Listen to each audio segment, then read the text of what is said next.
জীবনে কাছের মানুষ বা প্রিয় মানুষকে হারাবার যে কী কষ্ট সেটা 10ই আগস্ট জেনি আমাকে বুঝিয়ে দিল। জেনি আমাদের সকলকে ছেড়ে চলে গেছে, মানে মেন্টালি তো সবসময় আমাদের সাথে আছে, কিন্তু ফিজিক্যালি ওকে আর আমরা দেখতে পাই না। আমার সুখ দুঃখ সব কিছুর সাথে এই মেয়েটা আমার বাচ্চা বলতে পারো তোমরা।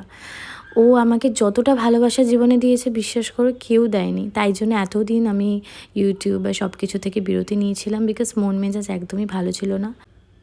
সকলে বলে সময়ের সাথে সাথে সব কিছু নাকি ভুলে যাওয়া যায়, বাট বিশ্বাস করো কাছের মানুষকে হারানোর যে যন্ত্রণা বা যেই ক্ষোভ সেটা যেন আরও গভীর হয়ে যায়। নিচে একটা ডিটেল ভিডিও শেয়ার করেছি, সেখানে আমি বলেছি যে জেনির কী হয়েছে না হয়েছে। যারা পেট প্যারেন্টস আছো তাদের আশা করি উপকৃত হবে, বিকজ এখানে আমি কিছু কিছু মানুষের আসল মুখোশটা খুলে দেওয়ার চেষ্টা করেছি।